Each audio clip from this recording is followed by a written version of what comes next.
I'd like to see more support for social welfare and grants given to people who are starting out especially, and to address the tax and the insurance that goes with running a small business. First of all, I'd like to acknowledge that 7 out of 10 people employed in Ireland are employed in a small business, so that shows how important it is to our economy. Sinn Féin have outlined in our manifesto for government that we want to introduce a tax credit for those that are self-employed, similar to the PAYE system, so that it's a matching tax credit effectively. And certainly broadband is another huge issue. We must get proper broadband services to enable people, particularly in isolated areas, to function properly.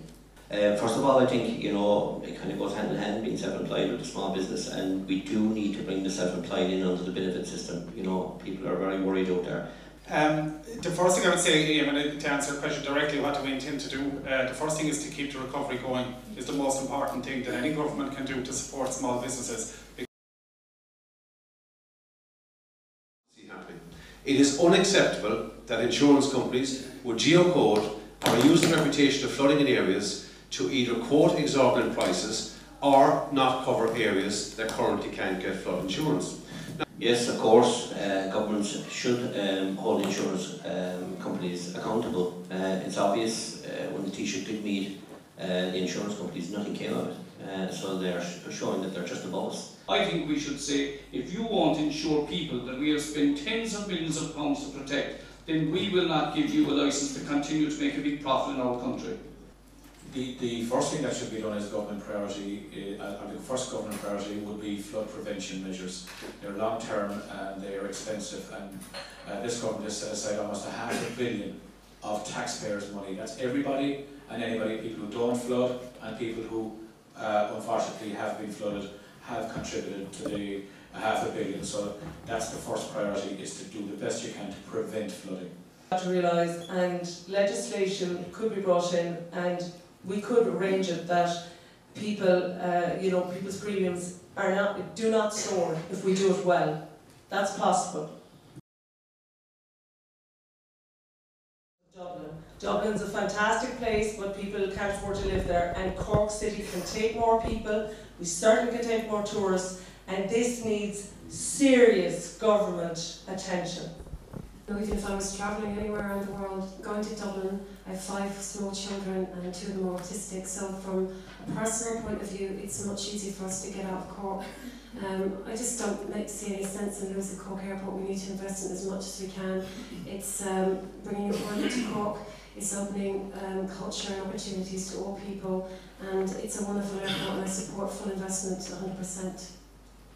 And as you brought up the Boston flight, John, I think it's a lesson for this government and all involved in the big fanfare of the announcement of the flights between Cork and Boston, that we really need to get our ducks in a row before any big announcement is made. I think it made us look very, very unprofessional and has, is bound to have caused us harm going forward in the tourism market.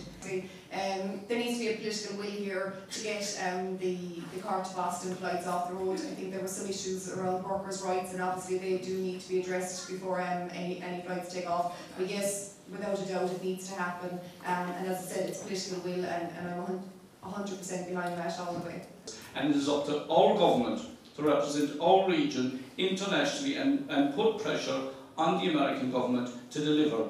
We've allowed American troops to come through Shannon. That was a diplomatic concession that we gave them. We in Cork, we need a payback in Ireland for this, and the payback should be that we open up Cork to transatlantic flights to ensure that we get American tourists into West Cork into the fantastic tourist facilities that we have here. A number of years ago, when Cork Airport was in free fall, I organised a conference down in Inchdowney, in this town of Clonakilty, and brought down the Minister and brought Tourism Ireland, Fault Ireland, Cork County Council, the management at the airport. And it was the first time ever that all of the key stakeholders sat around the same table and decided who's doing what and who's in charge where and who is going to do what, more importantly.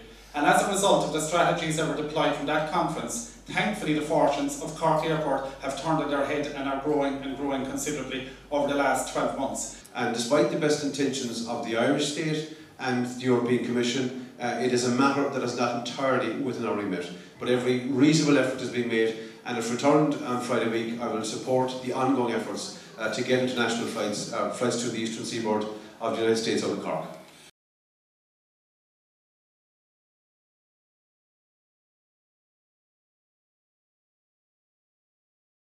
Community, and the people are doing everything in their power to try and turn it around, but it shouldn't be left to the people. You know, we're depending on work schemes. Work schemes have saved a lot, community volunteer organisations a lot of money, but we're doing the work that government should be funding, and the voluntary people are trying to do that, and they're supporting people out there. So it's a huge issue going forward. I think it's an issue that needs to be taken up and taken more at a serious level at government level. I think sport is the key.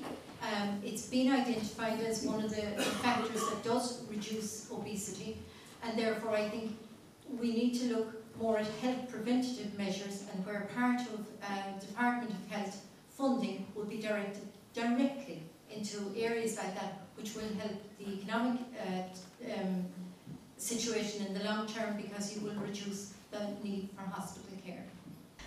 Fianna Fáil are proposing a revamp of the development levy system, where when you have major constructions that there would be a levy on them to either contribute a piece of their land or a monetary value to local clubs.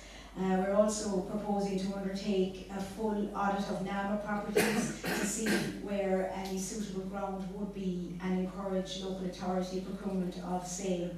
And the key issues are actually engaged with the volunteer organisation in Cork, is that they get very minimal funding from the government.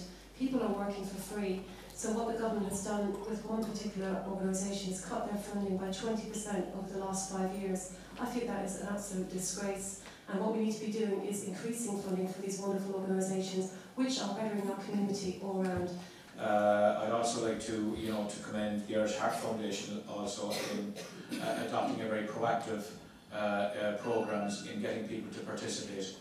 Every euro spent in attracting either volunteerism, capital works, or whatever the case may be, in getting people out, getting them participating, active, comes back in spades in a more healthy and a better, I suppose, a better invigorated society, and I think that should be welcomed, and I think that is key over the next 10 years, to get more people, young and old, like I said, male and female, participating in whatever they wish. We need to re-look at how we spend money in the Department of Health, and look at resourcing clubs and societies and families and recreational areas. That really makes that important. I agree with the whole notion of a sugar tax. I really think we need to look at how we are eating as families and moving as families also.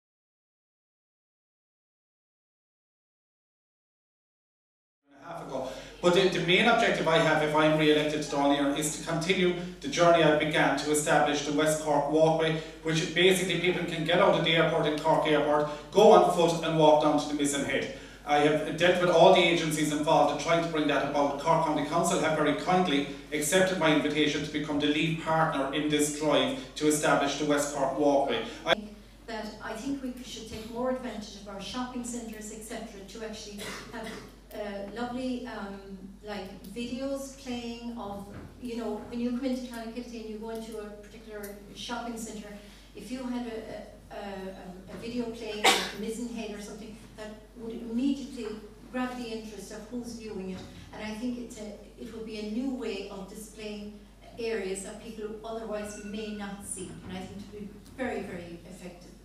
The work began 12 months ago, and last month this document in January was produced, a collective strategy which is full of issues that have to be implemented, and I would propose that we would have targeted investment that would follow this line and ensure that we have a collective vision for tourism in Cork. There are real targets here, real areas that have to be invested in, that we have shown can get return and will get return for West Cork, and I certainly would be hoping that any investment we would have would be targeted to these areas with the support of the stakeholders that are involved in tourism as well.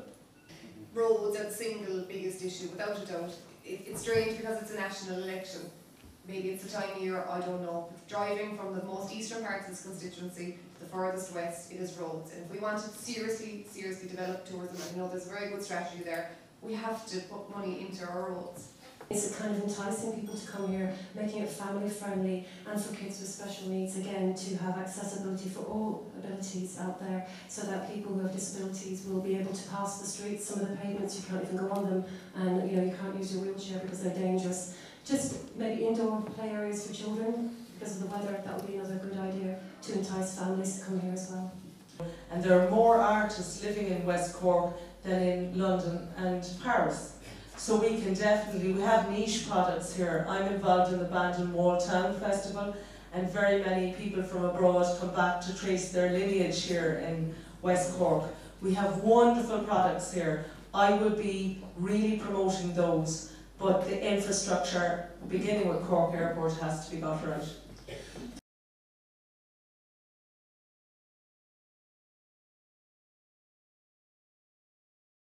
It goes back again to the people who should be treated with equality, with respect, and having the resources that would be required to deal with that. Paying €15 an hour to have sign language interpreters just to do your day-to-day business seems, appalling. And I think there should be some, obviously there should be some support in that. While we have and hope to have resources to address those, I would very much like to explore that further. But again, I would like to be able to meet or to tease out those issues with respect to recognition, the implications, the positive developments that could be achieved by the recognition of the language. We've seen that with the European recognition of the Irish language, the legislation that deals with the Irish language in our own, in the state, the Irish Language Act, and how that could be maybe a parallel process. But I would really need to, I would love to meet with the association or anybody, particularly in West Cork, that could enlighten me further on it. I must confess, this is the first time this has come to my door, unfortunately. We in Fianna Fáil are actually in favour of making it an official language, and Senator Mark Daly, who lives in Kerry, has done trojan work over the last few years. Even as a member of Bandon Town Council, he lobbied us, to get on board with it, and he has lobbied us again as county councillors. And after this is over, I will actually give you his number if you want to make contact with him. And I suppose I'd just like to acknowledge the work he's carrying the flag for us with regard to this issue, and I will put you in touch with each other. Thank you very much, Lee, for that question. I think there's merit in your proposal. I'm not sure why it hasn't been investigated to date, or why that hasn't been the case. But if I'm returned to Dáil Éireann on Friday week, I certainly will pursue that, because I see merit in it. I recall, for example, a debate around the official status of the Irish language about 10 years ago when the new European Treaty was being formulated. And the Irish state, particularly Great areas, have pushed for inclusion of Irish to become an official language of the European Union, which basically means we have Gaeilgeoir out in Brussels to translate proceedings there as Gaeilge. The Irish language is particularly disappointed to hear your issue in relation to the CEO forms, because Irish is compulsory for primary school teachers. And if somebody, for example, who's in that ambit that you describe, is precluded from filling in a form to become a primary school teacher based on this archaic exemption or exclusion, then that needs to be addressed as a matter of urgency.